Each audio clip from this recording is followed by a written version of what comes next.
Hello and welcome to Red, White, and Bi, episode 22. This is a weird week. It's a weird week because there's so much weird conjecture and crap going on in the conservative movement, and it keeps escalating. So it'll be an interesting week to get into it, I think. And I feel like, let's be honest, it's been weird for a while. Like, I can't remember the last time we didn't say that. Yeah. And it was only a couple weeks ago, but it feels like the news gets stranger, reality gets stranger. I don't know what's real anymore. So, to get out of our heads a little bit, we went out to dinner. Tell them about the drink you had at dinner, Hannah. Oh my gosh, it was so cute. So it was called a gingerbread old fashioned. There was, oh man, I'm not even going to remember. Is it Old Dog? What's the name of the whiskey brand? Yeah, so Old Dog gingerbread whiskey with orange and bitters. And then on the rim, there was like a cinnamon sugar ginger, like, garnish on the rim that was really good. The first one was just that, and I was totally happy with it. And then the second one, the bartender, she put like a fancy blood orange garnish on there, and that was really good too. Yeah, I took a sip of it. It was really good. And now I'm back to my Admiral Nelson and a Coke.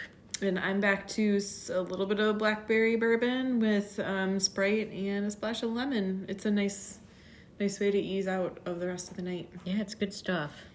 So now we do the hard work of podcast 22. Wipe the sweat from my brow. All the crap that's going on. So all of these Charlie Kirk conspiracy peddlers seem to be only that lately, and possibly that, and whoever they're blaming for it, whether it's Israel, the French, or some combination of those things. I think the French is personally like the funniest one to me, because when have the French done anything? Yeah, it's been a while. That said, Tim Pool was one of the people to point that out, that these are people, Candace, Owens, Tucker Carlson, who seem to have it as a goal to stop Republicans from winning the midterms. He thinks it's a pointed attack. Candace and Nick Fuentes have said openly that they don't care about winning elections anymore, that it's not about that. And what is it supposedly about? Nick Fuentes says he wants a total destruction of the current system we have for repressive Christian nationalist government. Okay, that sounds fun. So to me, it's like the guy's obviously hard left and up on a political spectrum. He has no place on the right anyway, so why are we even wasting our time on him? But I will say that Steven Crowder had him on because he wanted to challenge him more than Tucker did. And he asked him about that, like, what makes you admire Stalin? He disavowed racism. He disavowed anti-Semitism on Crowder's podcast, and everything he says on someone else's podcast is the opposite of what he says on his own. Now, when older people do this, I feel like Biden and some of like older members of Congress will have like a different narrative for every interview they do that sort of makes sense to me, because they didn't grow up in an era with the internet, and like the internet is forever, and a recording of you can be played, 40 years after it was made, basically. So I give a little bit of grace to an older politician who does something like this, but Nick Fuentes is a kid. I think it could be that we're living in a culture where people not only like pick a team, but they also are sycophants, and they pick somebody that they're going to worship, and they assume, like, whether it's Trump or whether it's somebody like Nick Fuentes, that they're playing 4D chess, that everything they do is magic. And so I think his followers will forgive him for going on another podcast and saying the exact opposite, because they think, oh, he's just that smart that he's, playing all the angles. And in reality, he's a liar and he's two-faced, in my view. It's like he's trying to mainstream himself at the same time as he says these really, like, extremist ideas on his own podcast. I feel like this is going to come off as being off subject, but I promise it's relevant. Do you remember Lost, the TV show? Of course. Yeah, it was like really good. I was super into it in the beginning. And the longer you watch it, the weirder it becomes, and the more like plot holes they sort of write their way into, and like they get stuck in like these cul-de-sacs of logic that just don't make sense. And I feel like in a way, growing up with bullshit like that on TV, it's like you want it to be 4D chess. You want there to be some reason that there are smoke monsters and polar bears on an island in purgatory. You want it to all add up to this masterful script because it was such a good show, and you believe in it. You want it to mean something after however many seasons and all these hours and time invested. But at the end of the day, I think the writers never expected the show to go on that long, and they kind of like lost their way. And they had no idea what they were writing for somewhere toward the middle. Like, there was no plan. It's a great analogy. And and here we are with, like, the Insta-famous or, like, whatever influencer type grifter political commentaries where we want there to be 4D chess. We want some of these powerful voices that we look up to mean something, to have a plan. Like, God, shouldn't somebody be in charge and understand what the fuck is happening in the world? Yeah, but they fucking don't. There's an old 90s snippet of Tucker Carlson saying that you can control people with conspiracies. And so he knew it back then, and now I think he and Candace and Nick Fuentes are understanding just what Hannah is saying, that you can control people who are taken in by something that has more questions than answers. It's almost become a comfort zone of people who are like consuming media today. It's a comfort zone to be like confused and always waiting for the next piece of information to drop in anticipation that it will come together into a quilt of logic that makes sense, that you can wrap yourself up in. Yeah. And it doesn't matter that it never happens. It's the bad boyfriend that you just keep hanging on to, hope after hope. Which it's kind of funny that you bring up Lost, because I know I have two very analytical-minded people in my life, my childhood best friend and my brother, and they were really frustrated with all of the mysteries that were not solved at the end of that show because they are analytical-minded. I was pulled in by characters and not those things. So I was okay with the ending because I wasn't even focused on any of those mysteries at all to begin, where they were really frustrated that their questions weren't answered. The reason I didn't pay attention to them was because I didn't care about those things. And that's why I wasn't offended at the end. But it's also why I tend not to get pulled into conspiracies. It's a conspiracy that can't be proven. And so it doesn't pull me in. I'm not interested in like, and that defines most conspiracy theories anyway. They can't be proven, or else they would just be fact. Eventually a hypothesis that becomes a fact. I'll add a third option, so you have your analytical friends who stuck with it to the end and felt betrayed at the lack of logic in the story. You were somebody who was more concerned about the humanistic element, and so you didn't get wrapped up on some of the details that they may have, like looking for an answer or some logic in the end. I took a third route where it's like, they start introducing polar bears and a tribe of people that live, I don't know, in a hatch. I got to a point where I was like, this has jumped the shark. Yeah. And now I realize it's crazy, and now I'm just not interested. And I think I stopped watching after season 3 or 4. What's really interesting is it probably in the same 72-hour period, you have somebody like Tim Pool, who I was just telling Hannah I don't agree with all the time. I'm not 100% sure that he's like solidly come over to the right or any of that. But most of the time I think he's pretty rational, pretty fair. I don't think of him as generally like a wackadoo or anything like that. Okay. And he basically said, I think Candace is going to lose us the midterms. I think she's doing evil things, going after Erika. He says this. And then Candace actually, after this whole statement, and then she says something like, you name the time, you name the place, and I'll come on your Turning Point podcast and we'll talk through everything. And then Turning Point issues a statement. They name a time, they name a place.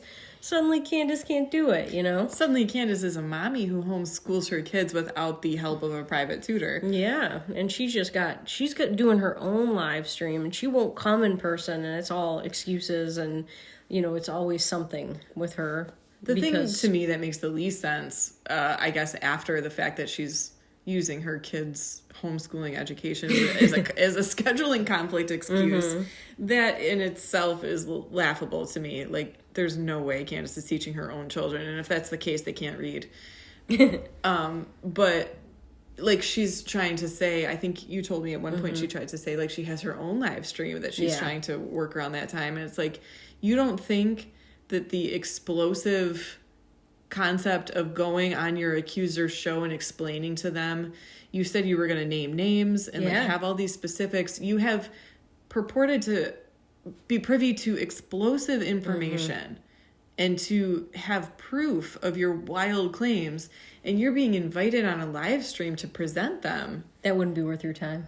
and you somehow have more clicks in store for your own show that you control without these people on. Yeah, so that happening, and then she basically gets a response from Turning Point that they say, no, we really think you should come down here in person. Like, you know, you're accusing us of terrible things when we watched our friend die.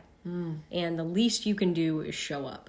And she then, Candace, because the Turning Point reps basically said that they had Erika's blessing to do this, that it had gone too far. They kept waiting for her to be a good friend and stop it, and she just wouldn't.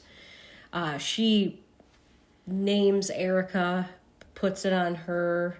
Like, Puts Charlie's death on his widow? Well, she's implying things because that's what she does, right? So she doesn't say straight out that Erika is involved, although she's heavily implied that, you know, she knew things. She was, you know, not actually next in line, but wanted the organization.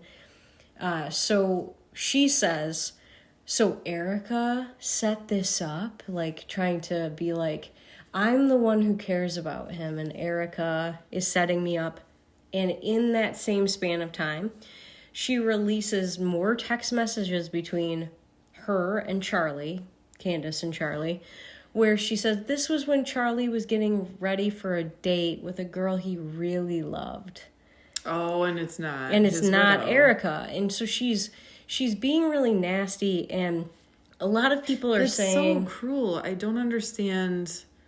Like, what a vulture, like it you're just picking the carcass clean. That's a level of cruelty that's hard for me to wrap my head around. A lot of people are saying that Candace believed herself to be next in line if anything happened to Charlie, that she would be the person who took it over, and he picked his own wife instead of her because his own wife runs women's organizations. She is the better and more natural pick to run a major organization like Turning Point. So Candace is embittered and she's jealous. She's envious of Erika. Which is wild to me because isn't Candace right now like the number one podcaster? What else do you want? Yeah, like what measure of success do you chase after that? You've got to go after something smaller than you. And how do you look yourself in the mirror when that's how you spend your days, like embittered and picking on a woman who watched alongside her children and their best friends, watched her husband get assassinated feet from her. Yeah, and this is the thing that is the differentiator, I think. So Hannah and I have this podcast. We like talking about the part of politics we feel like people are leaving behind, because we feel a little left behind by, you know, just not being on teams anymore. But both of us, you know, I hope I could speak for you, Hannah, are principled enough that we wouldn't take money from foreign governments to say things. We wouldn't just do things for clicks. We've, you know, clearly we're not that ambitious. We're doing this for fun because we feel like we have important things to say. We're not in it for fame and money and whatever influence. And not everybody who has a podcast is like that. But I feel like all of these people who are peddling conspiracies are certainly like that. Tim Pool points out maybe we all wish we could be as evil as Candace. And he was saying these things. It's a weird thing to say. Well, it's like, if we were as evil as her, we'd have as many clicks. We could be number one, but some of us have principles and we can't do it. And some of us just have different priorities. And the weird thing is, all of this happened, and then last night, somebody with a gun opened fire on his property. And they... On Tim Pool's? Yes, and they're reviewing tapes because he had, I just had this funny image of Candace, like, in her usual state of just, like, no makeup and wild hair and, like, glazed eyes, just, like, on his property with an AK. Her last weird point, I don't know if you can call it that, she said that there were too many people on the day that Charlie died wearing maroon. So now people are posting pictures of her in a maroon jacket asking if this was the person on Tim's property. It's like, if her conspiracies got in somebody's head and they acted, you can't blame her entirely. But it's like she goes after people who challenge her, and in a way, she puts a target on their back because she has all of these cuckoo crazy followers that think everything she says is true. I think if you're a mentally competent adult who has achieved, and, like, let's be honest, she has achieved incredible status with her show. Yeah. So you are competent and, like, salient enough to have reached the point in her career that she has. You are conscious enough and salient enough to understand the influence that you have. Yeah. So you know, not to sound like cheesy Spider-Man quote here, but, like, with great power comes great responsibility. And you do understand the influence you have when you get to that point. Yeah. So you have at least some responsibility to choose your words a little bit more carefully and to be not inciting of people who are vulnerable or maybe mentally ill. You do have a bit of a responsibility there. Yeah, and when Hannah speaks about vulnerable people, I think, in a way, one of the most vulnerable reputations in all of this is Charlie's, because he's not here to defend himself anymore. For sure. And that leads me to another, grifter conspiracy peddler this week. Unfortunately, we've seen a greater return of Milo Yiannopoulos. Milo Yiannopoulos, when I was in college, he was kind of coming up, and arguing conservative values as a gay man. And he was, like, kind of a fabulous gay with good hair and charisma, and he was arguing well. But what happened was he made some jokes that people in the conservative movement felt went too far about how if he hadn't been molested by a priest, he wouldn't be so good at giving head. Oh my God. And he kind of, he kind of defended and made excuses for his abuser.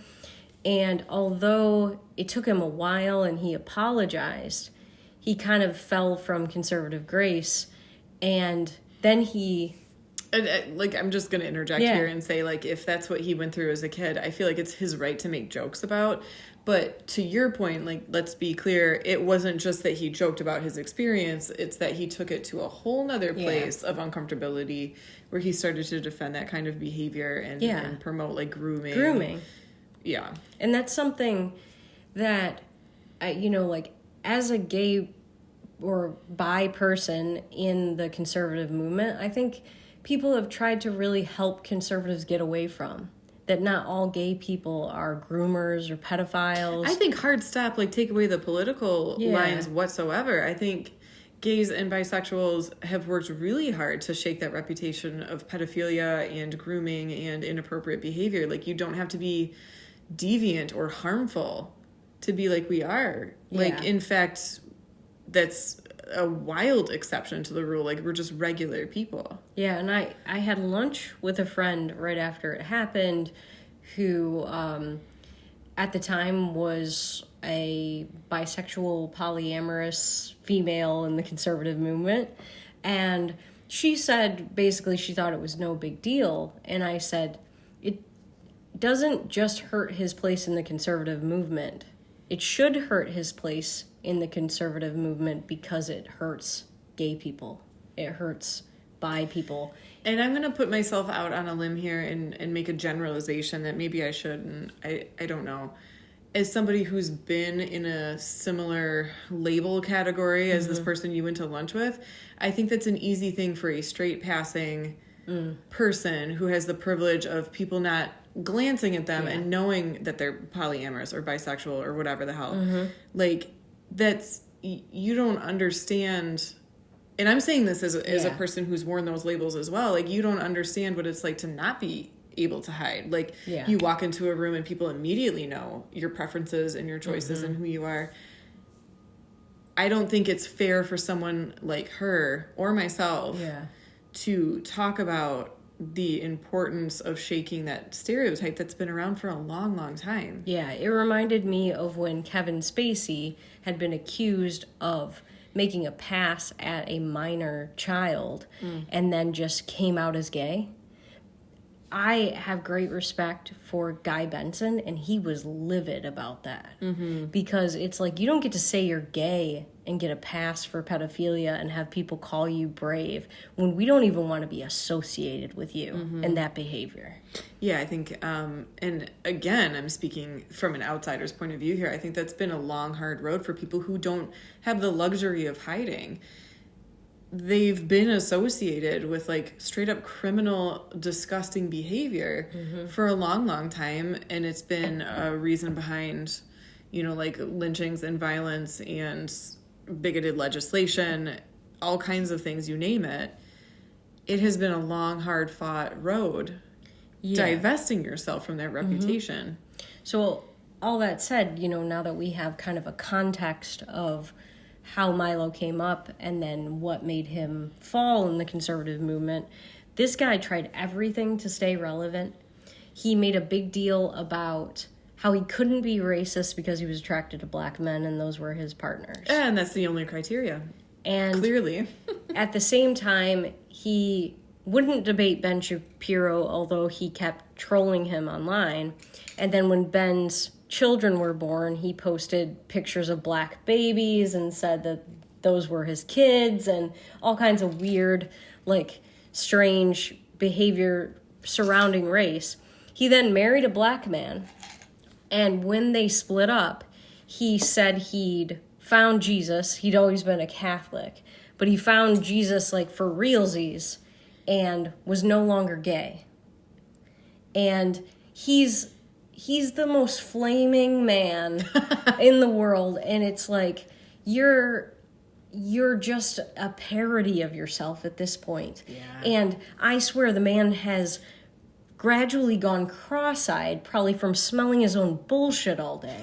So now this brings me to my biggest point about Milo, like why I bring him up at all today. He had the gall to say that Candace is the only one who cared about Charlie, and that's why she's asking these relevant questions. And it doesn't matter if she's demonizing Erika because Charlie was gay anyway. Days behind watching on the show because I've got stuff going on. But somebody tweeted today that Candace said that she believed that they were about to get a divorce.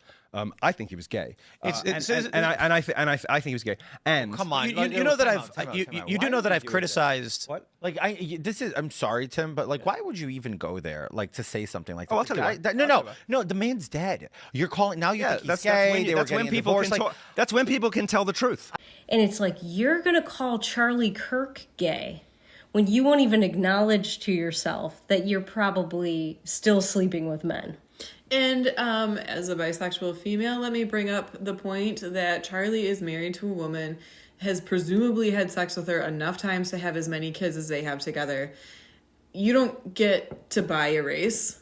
How about if you're going to say anything, you say he's bisexual, which we have zero proof of that. By all ostensible outside information, he was straight, and this is a person who's sick and is sick as Candace and is trying to latch onto somebody like Candace just to become relevant again, and the desperation reeks. And it's like, you're trying to defame someone who's big, like a hero to evangelicals, who's dead, who can't contradict anything you're saying. And if I were Turning Point, if I were Erika Kirk, I would sue him, I would sue Candace, I would sue everybody. The audacity of saying that Candace is the only person who cared about him, when you do have his friends at Turning Point who, like, to their own point, had to sit there and watch their friend and colleague of, 10, decades murdered in front of them. his children watched him get murdered in front of them. His wife watched him get murdered in front of her. To say that a friend who has no qualms about smearing his reputation is the only person who cared about him is, in and of itself, extremely disgusting. And what gets me, and I don't think he's necessarily wrong, when Tim Pool says that it's not the same without Charlie, that Turning Point is struggling without him, that the whole MAGA movement is struggling without his voice. Mm-hmm. And then you look at Erika and all of the showrunners of Turning Point who sit there with his empty chair and his microphone. I don't think you could say that, Hannah and I are watching this Warren Jeffs documentary right now, that they thought it would be better without him, because we look at Warren Jeffs and his father dies and he wants to be the next prophet. So he pushes all evidence of him away, like it's the Me Show now. Mm-hmm. And these guys are sitting there mourning him and honoring him the best they can, when people all around him who claimed to be his friends are tearing down his legacy. And I feel like, Ashwin, this is far from the first time, obviously, that we've talked about this since his death. Mm-hmm. I feel like when we talk about these things, though, and Candace's accusations and asshole desperate Klingons like this Milo shithead, it almost sounds so ridiculous. It feels weird that we're even giving it airtime. Yeah. But then you have to kind of question reality, because it's other people, as ridiculous as it seems, other people aren't giving it that same air of ridiculousness. This is gaining traction. She does have the biggest podcast right now. These people are getting attention for it. You shared a fact with me the other day that I still want to dig into a little bit more and refine exactly what the statistic is supposed to mean. But something like 23 to, I've seen both figures, 23 to 24% of people likely to vote don't know that someone on the left was responsible for assassinating Charlie Kirk. So it's we talk about some of these subjects and it almost feels stupid. Why are we giving this the time of day? Why are we wasting our breath on this? This is clearly stupid shit that we shouldn't have to address. But it's getting traction, and I have a hard time wrapping my head around that.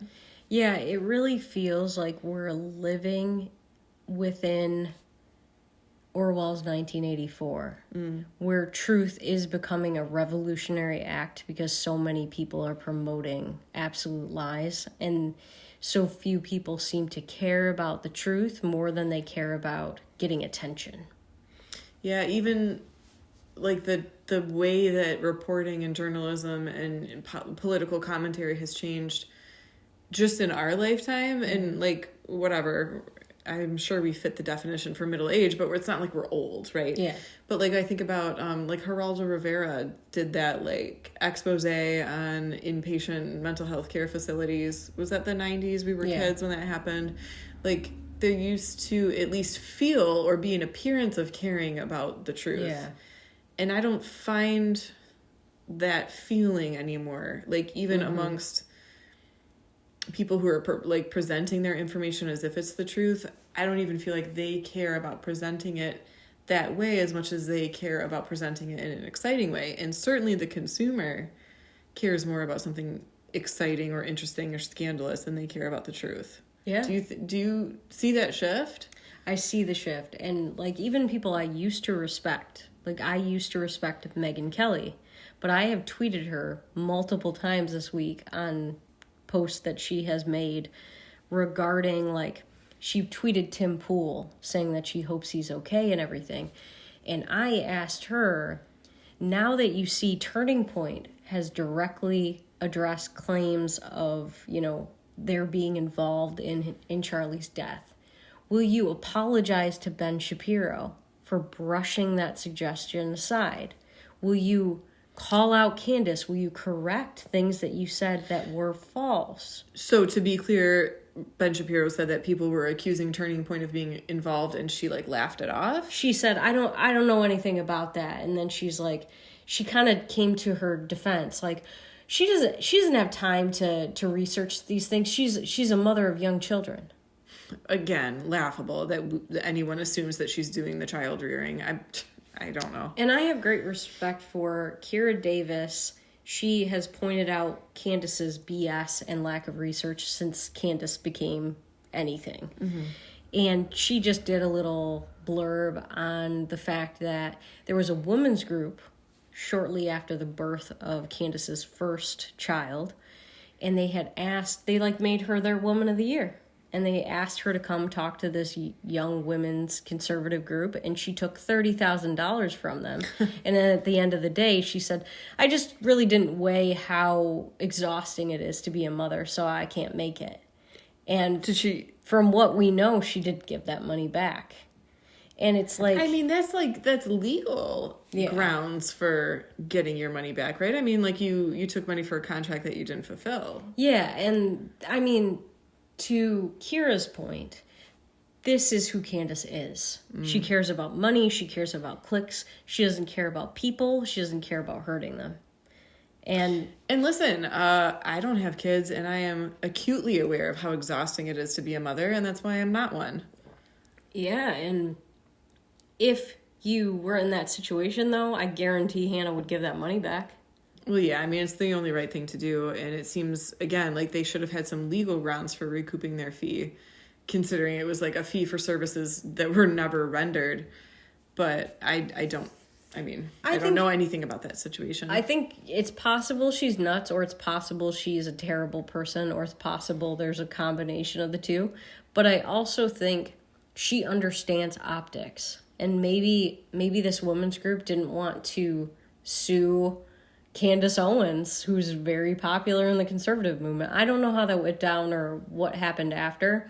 I can only, speak to what Kira said about it. But I have never trusted her as a source from very early, because it was obvious to me there were things she just didn't know what she was talking about. She didn't have the facts of cases she was talking about. And it really gets to me now that we're at that place where people are following her. No matter what, when it's very clear to me, anybody I hope who's paying attention, that she doesn't care about the truth.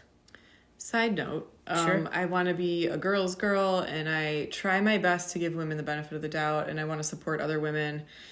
I have become disabused of my original definition of what it meant to be a feminist. However, I know that women deal with a lot of shit, and I'm here to stand up for them when they work hard and need the benefit of the doubt, whatever. I'm not here to woman bash is basically what I'm trying to say. But what I value more than your gender is your integrity and the kind of person you are. So I just want to say, this is the first time hearing that Candace Owens has kids. Can you fucking imagine that Candace Owens is your mom? No. Growing up in that kind of limelight and media exposure would be weird enough anyway, but then she seems like she might have some legitimate, we've talked about this before, maybe some legitimate mental health diagnoses or substance abuse issues. Either way, she seems unhinged. Wildly unhinged and unstable, and God, mommy issues up the wazoo. If you forget to put your toys away, are you a Jew? Jesus Christ. That was the best response to that you could have possibly had. Jesus Christ was a Jew. Yes, he was.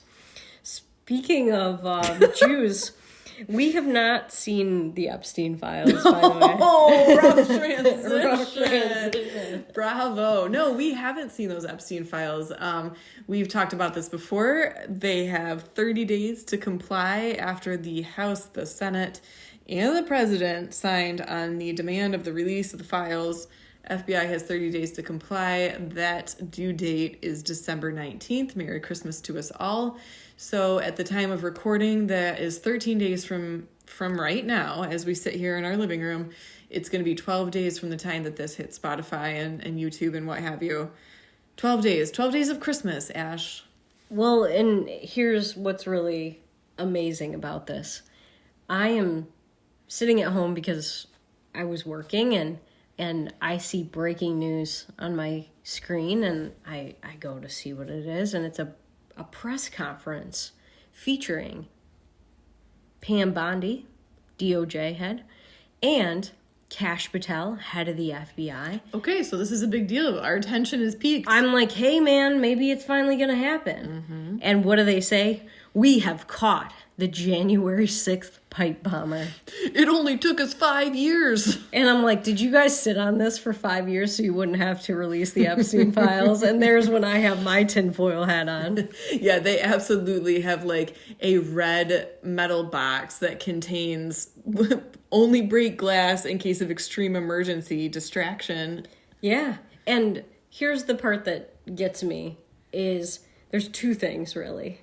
One, Jake Tapper of CNN, who I, again, used to respect. This is a newsman, you know, maybe like center left that I used to respect. He's got a picture of the pipe bomber who is obviously not a white man. And he says he's a white man.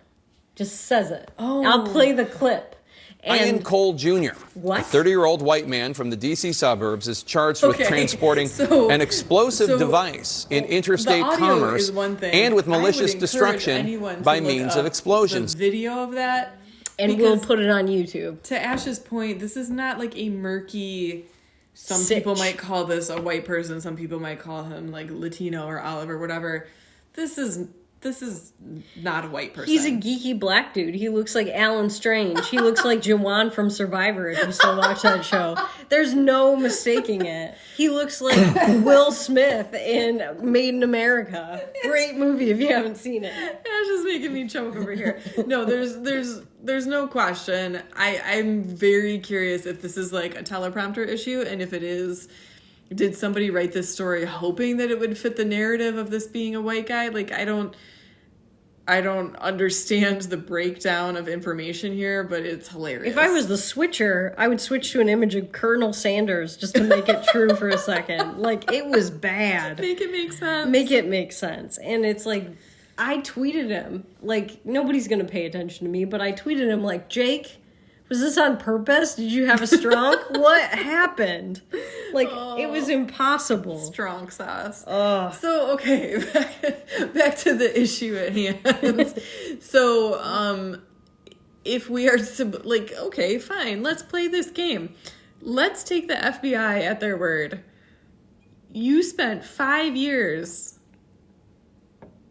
just quote unquote discovering the identity of a homemade pipe bomber, and what are we? Are we impressed at your speed of detective work? Are we impressed that you have the resources of the free world behind you?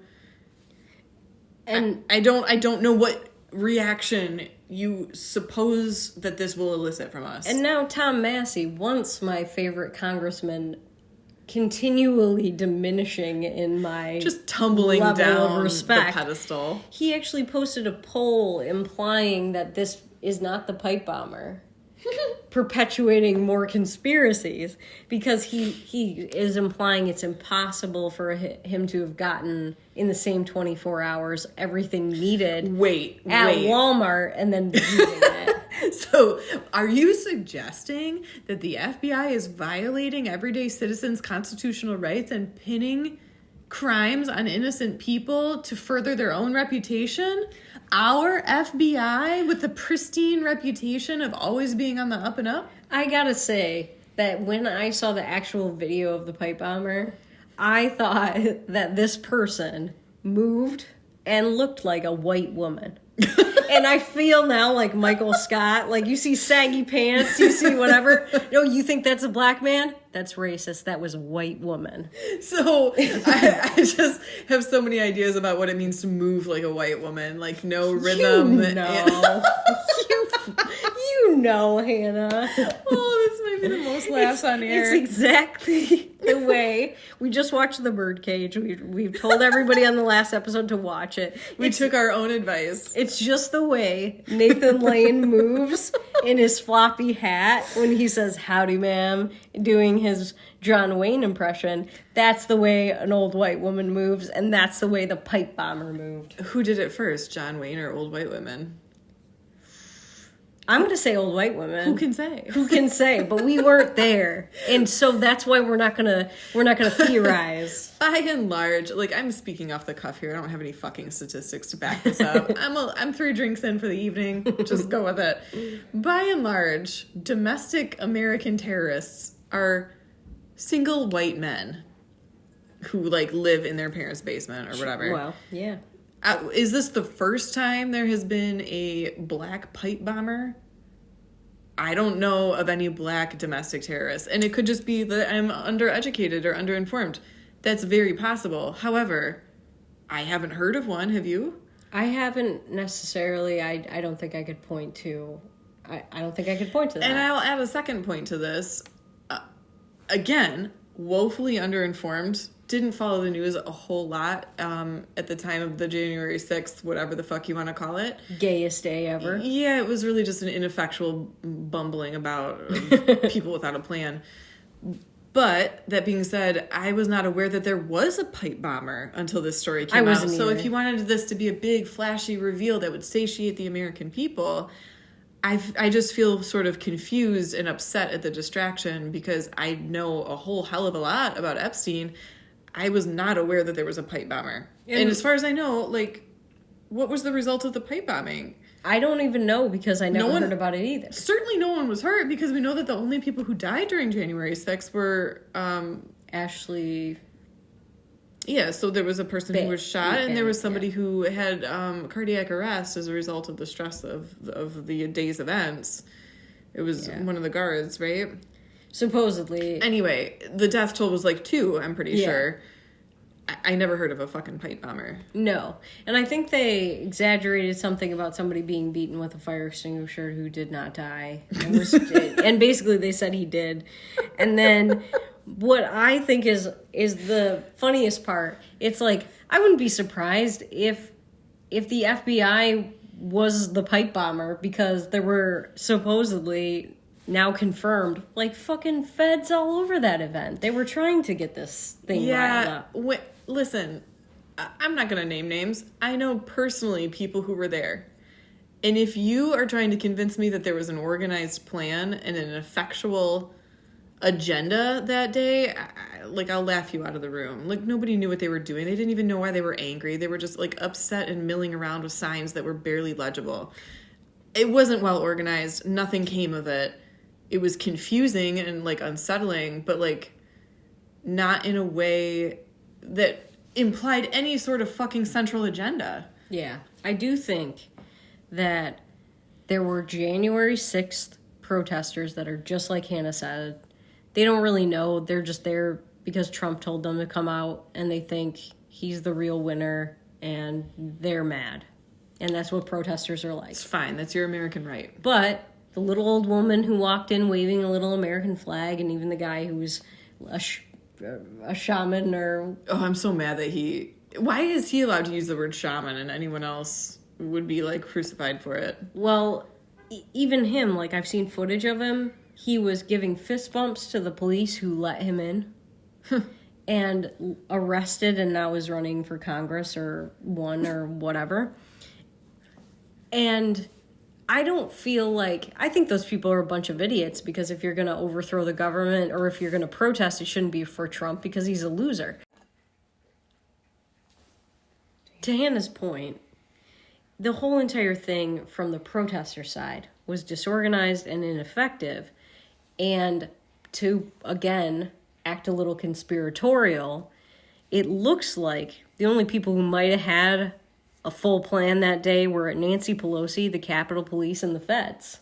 And now, suddenly, the feds are like, how about that pipe bomb? Because they don't want to release the Epstein files.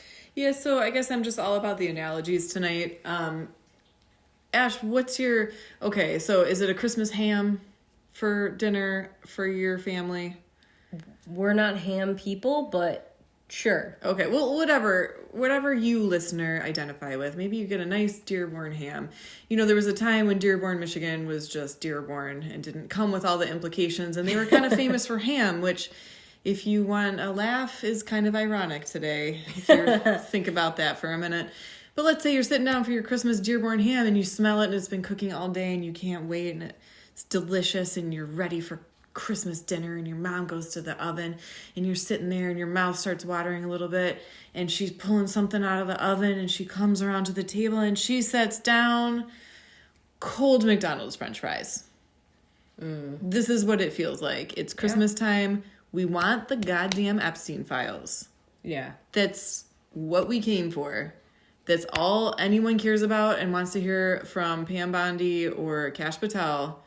The only reason we want to see your face is if you're holding that juicy platter of Epstein files in your hand. And you set down cold French fries and you expect us to be happy, distracted, excited. And what's weird is if you're Kash Patel and you can't give answers about these things or anything else, why do interviews? To me, it just draws more attention on what you're not giving. And it's a signal to, like, how fucking out of touch you are. Like, absolutely, a low profile at a time like this is your best friend. You don't have to stick your head up. You don't have to incur the wrath of the press or the people. If your plan is to take it all the way to your 30-day time limit, like, keep your head down and do that. Yeah. I think people thought he was cool and, like, he would change the game before his name is Kash. Before his nomination. And now, every time I see him, he looks terrified. He was on with Megyn Kelly the other day, and she asked him about the Candace Owens claim that the French were trying to assassinate her. And he said, we will look into every claim. And she goes, so there's no evidence of it right now. And he goes, if somebody says there's a credible threat, we're going to look at it. And that was his answer. He would not elaborate. Wow. And I thought, say you can't talk about ongoing investigations. Just say it. Have any kind of answer. Or don't go on shows when you're going to say that. But get the hell out of here. If all you're going to say is some political answer like you're running for president next, which, good luck. Just get out of here. And that's how I feel about the whole FBI anyway. Get out of here. We don't need you anymore. Yeah, as far as I can tell, the FBI is just one long loophole that the president, like, dangles around when he feels like it to, like, circumvent the Constitution. Yeah. Going all the way back to, like, Ma Barker and all that shit. Like, bullshit, egregious abuse of rights after egregious abuse of rights. Yeah. I think that's why they exist. As much as I am upset with Tom Massey, as much as he has fallen out of my good graces, if the FBI is threatening him and everybody who works for him with fraud, if he doesn't, quote, shape up because he's not walking in lockstep with Trump or voting for the big, beautiful bill, that's a terrible abuse of power. And I say, if it is now just something that the executive branch uses to abuse people, get rid of it.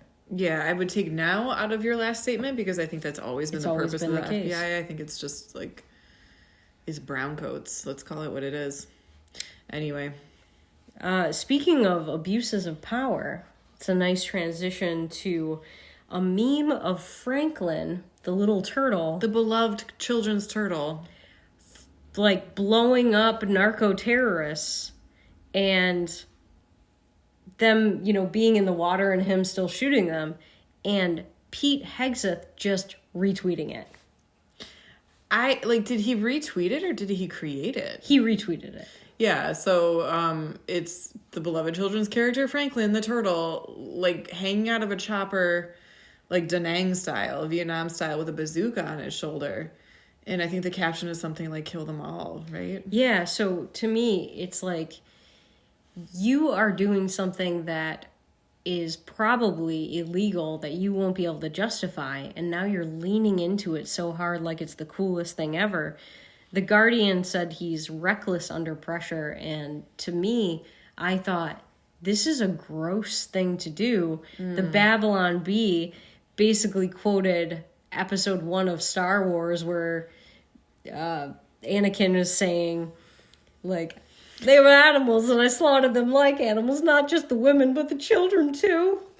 Yeah, Ash and I talked about this in the evening, the day that it happened, because I was at work. I think I was like just finishing up my lunch break and I'm scrolling, like doom scrolling, right? Like trying to like ignore the fact that I have to go back to work in like 3 seconds. And I see this come up, this Franklin meme, and it's from Not the Bee. Yeah. So it tells me that the story is true, but I still just don't believe it. I think that there's something I'm misunderstanding about the headline, like that it's a funny image to put with a story of something else that happened. I could not wrap my head around the idea that Pete Hegseth literally posted this meme joking about his war crimes, and we can't even technically call them war crimes because they've circumvented Congress, and it's not technically a war.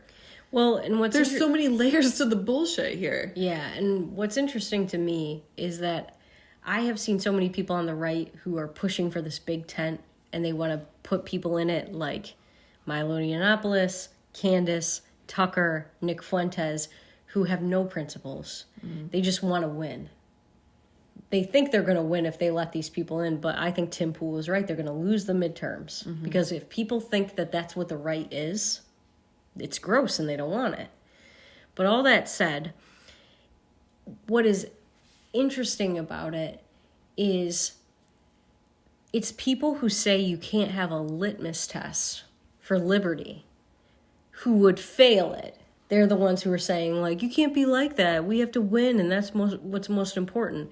My litmus test, every person who is posting, oh, I don't care about narco-terrorists. You're not a real conservative if you care about the military blowing up narco-terrorists.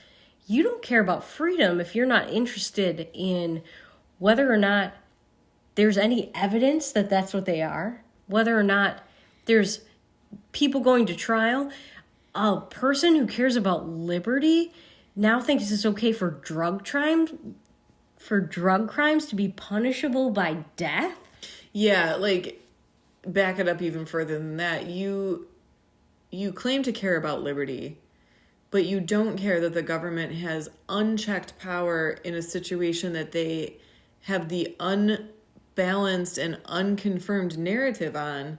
It's not for you. You don't want the government to have that kind of power over you, but it's totally fine if they have that power in a foreign arena and that they don't even have any fucking jurisdiction in. And if it's true that you let Hegseth and Trump get away with this, and you let them arrest U.S. citizens because, ICE got involved and they picked up the wrong person, but then they hold them for a while, when this is a U.S. citizen with a right to an attorney, you don't care about liberty. You care about your team having power. Yeah. And that's the opposite.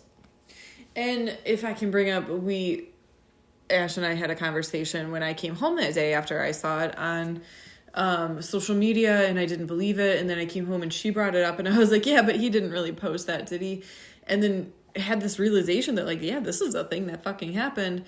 So it prompted the question, I don't know if you'll remember me asking you this, like, does he have a resume? Like, who is this guy? What gave him the qualifications to have the job that he has, the appointment that he has?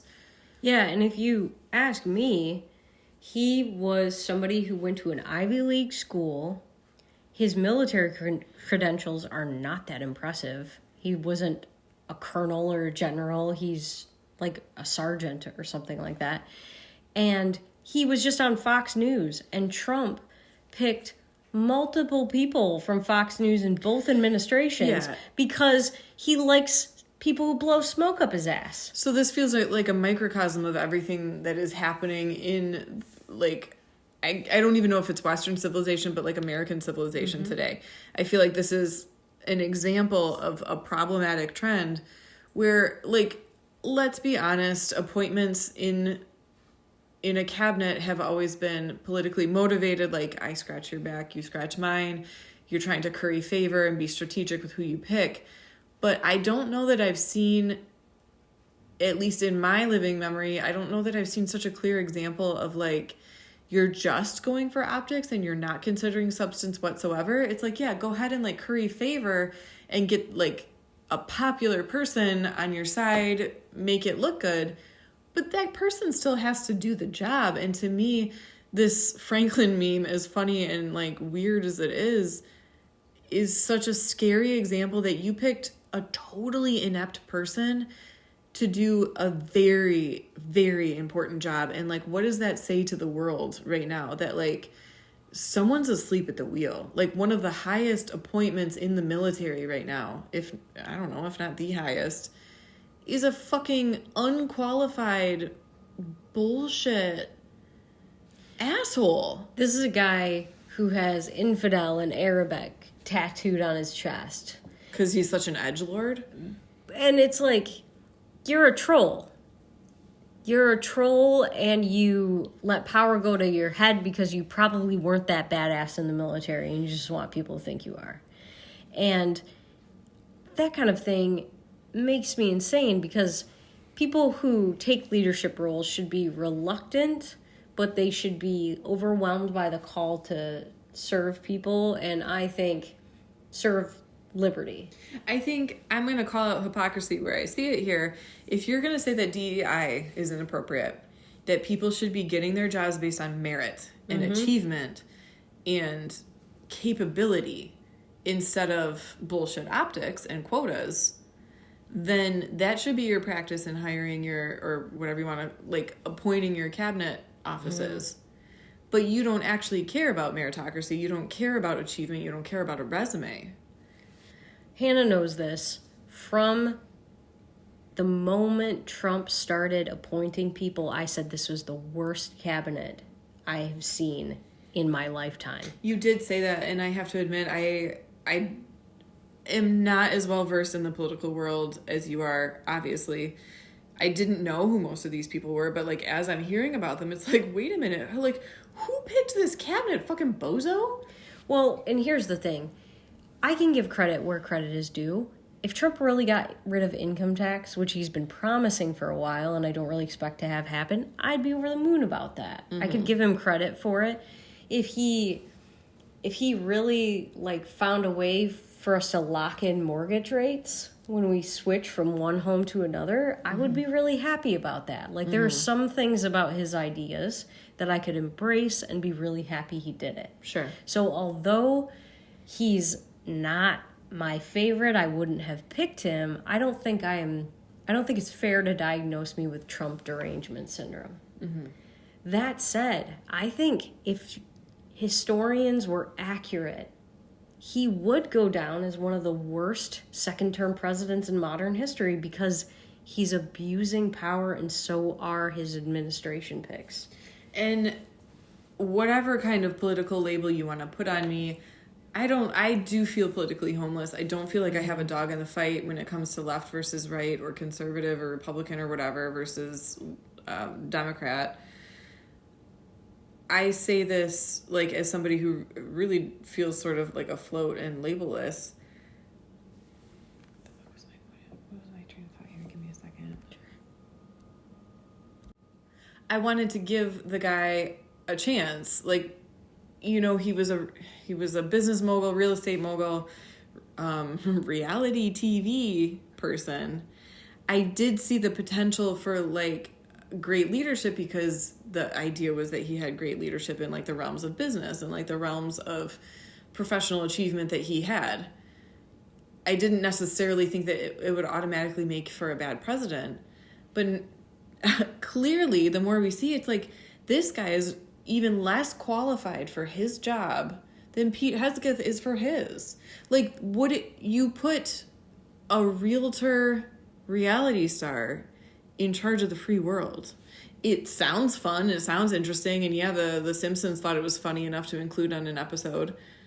But here we are, and like we're in this dystopian bullshit mess that could take decades to recover from. And what's interesting is the first part of his first term, leading up to COVID, he did better than I expected.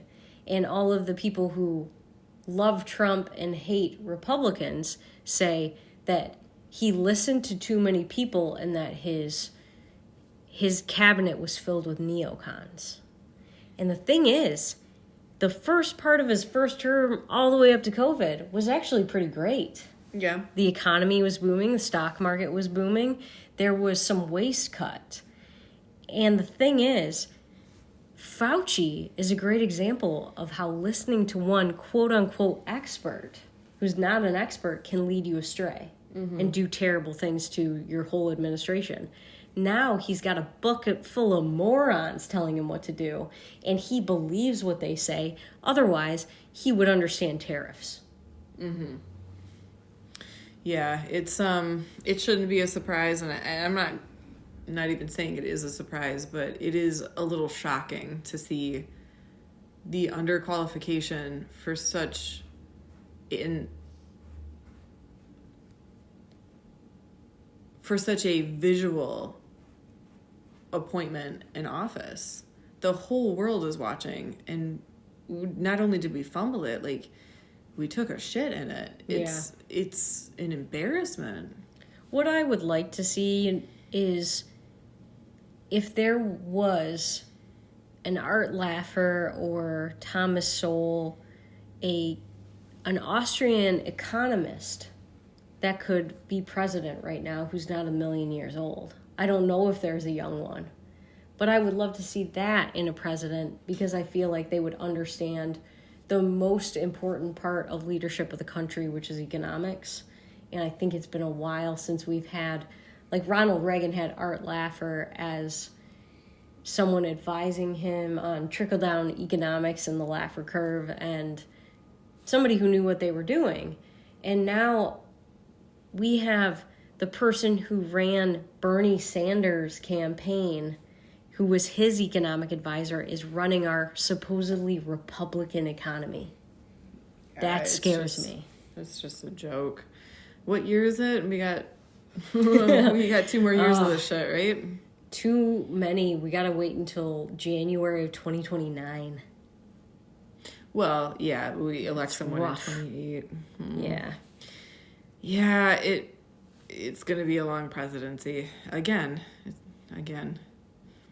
So tell me, Hannah, let's science it up for a second. Okay, I can do this. Let's change gears and talk about a change in what the CDC is recommending about baby vaccinations. Yeah, so Ash and we were born in the 80s, and this was not a thing when we were little, because kids, it wasn't invented yet. But since that time, a vaccine for hepatitis B has been invented and has been instituted as the national standard for newborns born in the United States to get the hepatitis B vaccine at birth. Recently, RFK CDC has rescinded that, and it is, of course, causing waves, as vaccines always do. So tell me your opinion on whether or not a newborn baby needs this vaccine as a scientist. Well, hepatitis B is a lifelong complication if you contract it. As a healthcare worker, I can't even work at a hospital without a hepatitis B vaccine, and I wouldn't want to. When we were first hearing about Hep B in the healthcare world, it was sort of like an AIDS or an HIV scare for healthcare workers. Like, I think we all kind of thought that we were going to get Hep B, and that was just going to be our fate. It's relatively easy to contract, but it is still like bloodborne and sexually transmitted, kind of like HIV. You can think about it that way.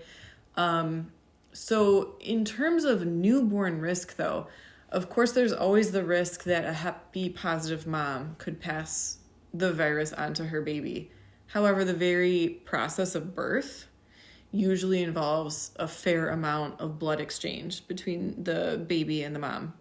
And of course, immediately after that, you get, breastfeeding and like all the close contact between moms and babies. It's an extremely high risk that a Hep B positive mom would give it to their baby. So in cases where mom has been tested and shown to be positive, I think that it is extremely necessary, if a baby is lucky enough to be born and go through like that birthing process without contracting it, absolutely give it the vaccine.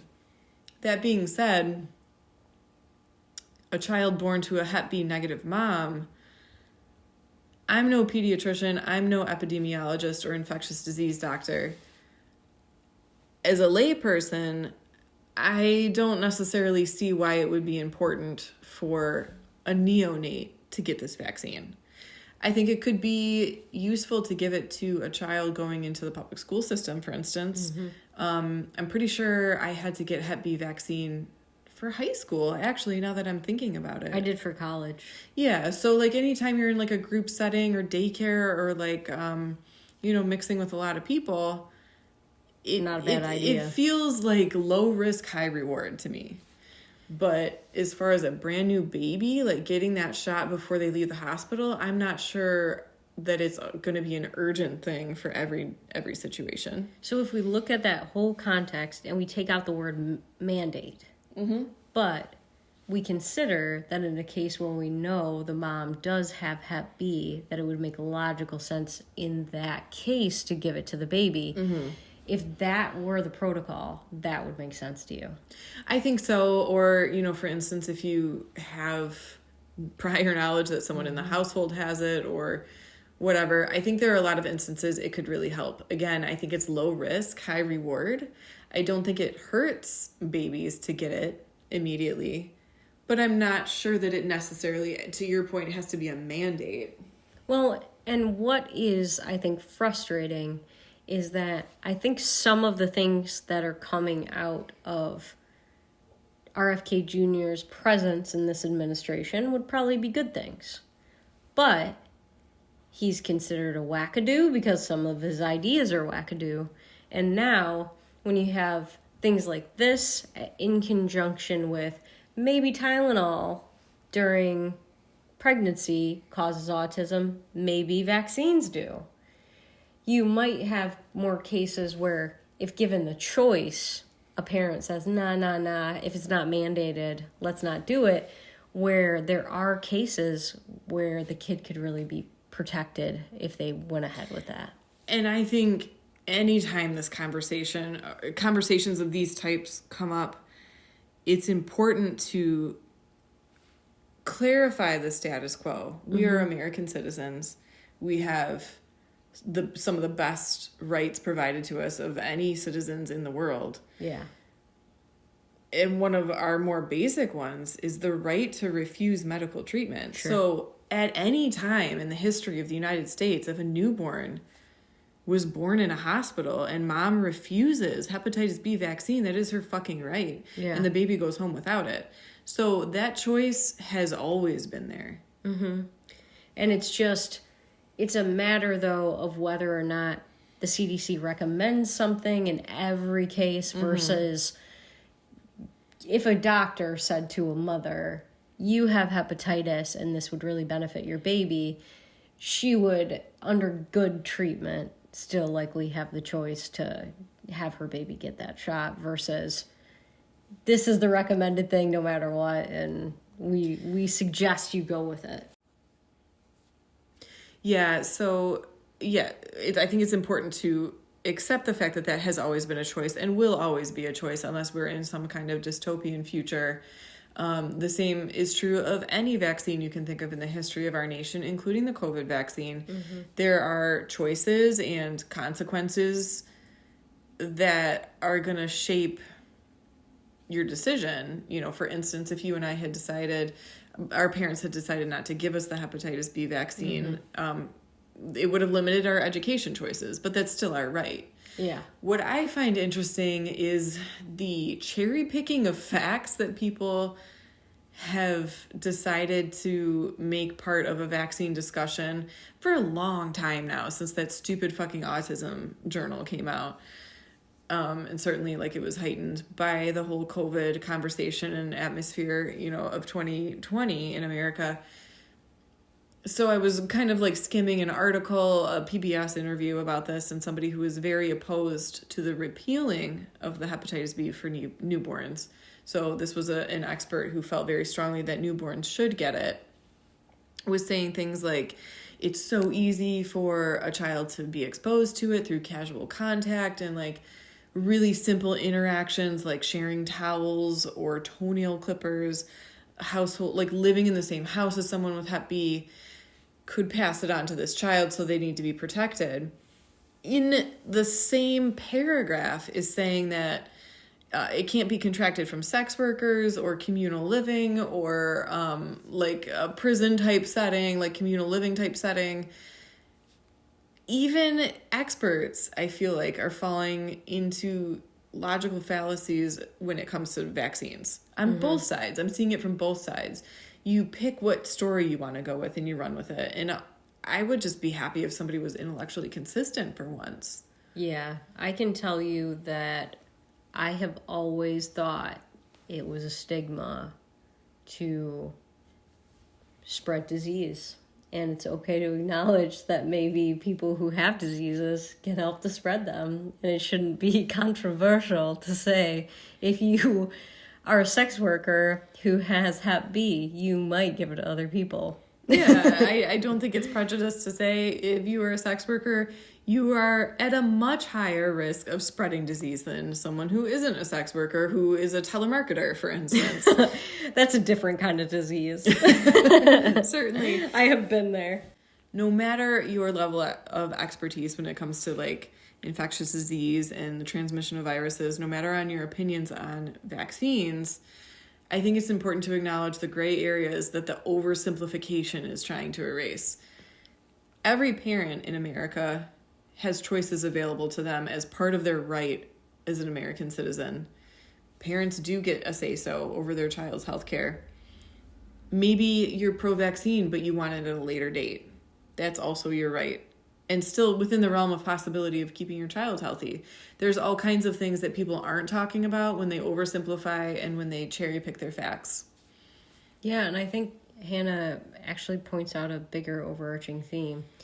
You have more choices when things are private than you do when things are public. Mm-hmm. Imagine how many parents feel like their choices are just very limited because of money or whatever else, because government has so much control over education. Mm-hmm. And when she points out that you have the freedom of choice of these vaccines, imagine if government had complete control over healthcare, which is why next time I'm going to put a pin in it. I think we should talk a little bit about what's happening in the Canadian healthcare system with assisted suicide.